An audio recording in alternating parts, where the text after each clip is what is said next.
Hello student, good morning. Now start your next class. But despite all this drapery, the girl appeared to be full of freedom and movement. हम लोग इसके पहले next class में पढ़ चुके हैं कि जो तस्वीर वाली लड़की थी वो लड़की एक लॉन्ग गाउन पहने हुए थी और पूरी भरी हाथ चूड़ी पहनी हुई थी जो वो उसका विरोध कर रही थी कि वो लड़की उस प्रकार की नहीं है, वो तो बिल्कुल ही अलग, स्वतंत्र और मनमानी करने वाली थी। She stood firmly with her legs apart and her hands on her hips and had a wide, almost devil's smile on her face. वो पूरी दृढ़तापूर्वक खड़ी थी और उसके हाथ एक कमर पे थे और उसके चेहरे पर एक कुटिल मुस्कान थी। Whose picture is it? I asked almost in a whisper. Author ने मुस्कुराकर अपनी दादी से पूछा, यह तस्वीर किसकी है? A little girl, of course, said Granny. दादी ने कहा, एक छोटी लड़की की होगी। Cannot you tell? तुम नहीं कह सकते हो। Yes, but I did you know the girl? I respond.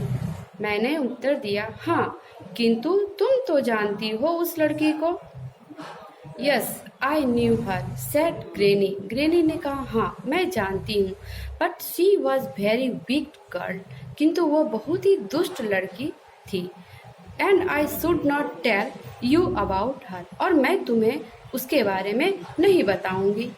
But I will tell you about the photograph. किंतु मैं तुम्हें उस फोटोग्राफ के बारे में बता सकती हूँ। It was taken in your grandfather's house about 60 years ago. 60 साल पहले यह तुम्हारे दादाजी के घर से लाया गया था। And that's the garden wall, and over the wall there was a road going to the town. और गार्डन, उस पर गार्डन के दीवार है और दीवार के उस पार शहर जाने का रास्ता है।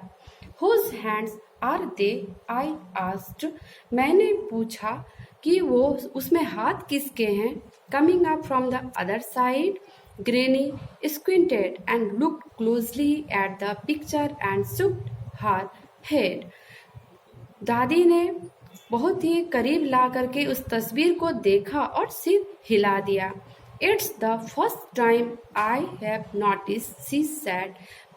उसने कहा कि ये शायद पहली बार है।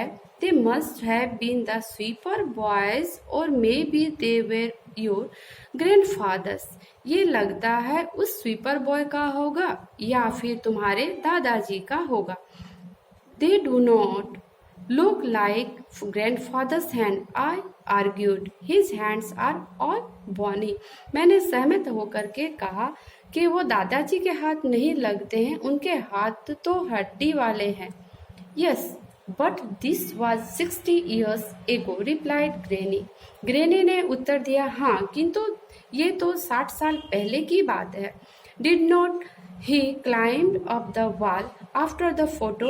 I asked. मैंने पूछा, क्या उस फोटो के बाद चढ़ने वाली दीवार भी है? No, nobody climbed up. At least I don't remember. Granny said wearily. दादी ने कहा, नहीं, उस पर कोई नहीं चढ़ा था।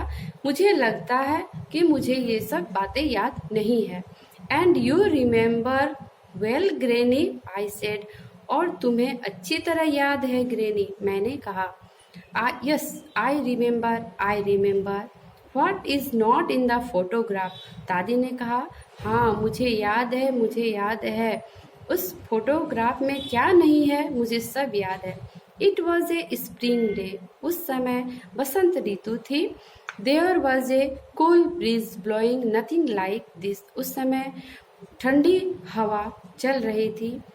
Those flowers at the girl's feet, वह सब फूल लड़की के पैर के नीचे, they were marigold and the bougainvillea creeper. bougainvillea creeper की लतें थी और में गेंदे के फूल थे। It was a mass of purple. और इनका कलर पर्पल था जो ढेर बना हुआ था। You cannot see this color in the photograph. तुम इस कलर को इस फोटोग्राफ में नहीं देख सकते हो।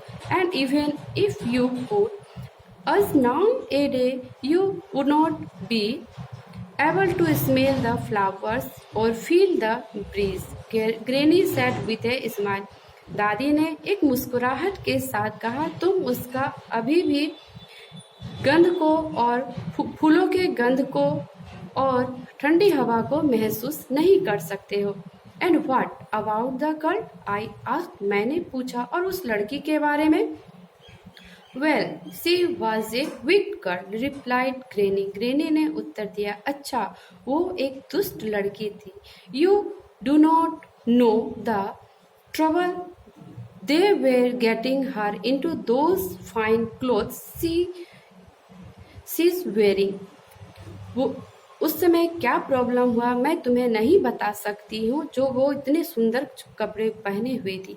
आई think they are terrible clothes, I said, मैंने कहा कि मेरे विचार से वो एक भयानक कपड़े थे। सो डिड सी, हाँ वो ऐसी दिखती भी है। Most of the time she hardly over a things, वो बहुत लंबे समय तक उस बेढंगे कपड़े को पहनी रही। She used to go swimming in the muddy pool, और वह उस कीचड़ वाले पानी में वो स्विमिंग के लिए जाती थी। विथ ए लॉट ऑफ रफियंस, और बहुत ही आदत आई थी। And ride on the back of the buffalo, और वह भैंस के पीठ पर सवारी भी करती थी। नो बॉय एवर टीज हर, कोई भी लड़का उसे परेशान नहीं कर सकता था। दो because she could kick and scratch and pull his hair out, Granny said proudly. Granny ने बहुत ही गर्व से कहा कि उसे कोई भी तंग नहीं कर सकता था, क्योंकि ऐसा करने पर वह उसे मारती थी, खुरचती थी और उसके बाल को नोचती थी। She looks like it too, I concurred. मैंने सहमति किया, वो ऐसा दिखती भी है। You can tell by the way she's smiling. At any moment something's going to happen. और कभी भी कोई भी पल कुछ भी हो सकता था। Something did happen. Agreed Granny. दादी ने भी सहमति दी कि हाँ कभी भी कुछ भी हो सकता था। Her mother would not let her take off clothes afterward, उसकी माँ भी उसके कपड़े के बारे में उसकी देखभाल भी नहीं करती थी। सो she went swimming in them, इसलिए वो उसी कपड़े में ही तैरने के लिए चली गई। एंड ले for half an hour in the mud, और आधे घंटे तक वह कीचड़ में ही लेटी रही। I love hotly and granny love too, मैं दिल से हंसा और दादी भी दिल से हंसी। Who was the girl, I asked almost in a whisper, मैंने फुसफुसा कर कहा वह लड़की कौन थी। Your must tell me who she was, तुम बता सकती हो वह कौन थी। Not that would not do, murmured granny, granny ने फुसफुसाया कि नहीं मैं नहीं कह सकती। But I pretend that I didn't know, किंतु मैंने यह नहीं जताया उन्हें कि मैं नहीं जानता हूँ। आई न्यू, लेकिन मैं जानता था। Because granny still smile in the same way even though she didn't had as many teeth, उसके कोई दांत नहीं थे, इसके बावजूद भी वो उसी तरह हंसती रही, जिसके कारण मुझे पता चल गया कि वो लड़की कौन थी। Come on granny, I demanded, tell me, मैंने फरमाया कि मुझे बताओ। But granny shook her head and carried on with the knitting. किंतु दादी सिर हिलाकर रह गई और अपना बुनाई करने लगी। And I held the photograph in my hand, looking from it to my granny and back again. और मैंने उस तस्वीर को अपने हाथों में ले लिया और उसे लेकर के कभी दादी को देखता तो कभी उस तस्वीर को देखता। Trying to find point in the common between the old lady and the pig-tailed girl. मैं उस तस्वीर को लेकर एक कॉमन निकालने की कोशिश कर रहा था कि उस बूढ़ी औरत में और उस लड़की में क्या अंतर है।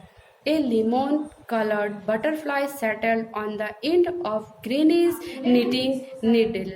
एक नींबू कलर का तितली ग्रेनी के कांटे में आकर के बैठ गया and stayed there while the needle clicked away, और वो तब तक बैठा रहा जब तक कि दादी ने बुनाई शुरू नहीं की थी. I made a grab at the butterfly and it flew off in A dipping flight and settle on a flower. मैंने उस तितली को पकड़ना चाहा लेकिन वो उड़ गया एक डिपिंग फ्लाइट लेते हुए और एक सनफ्लावर पर जाकर बैठ गया.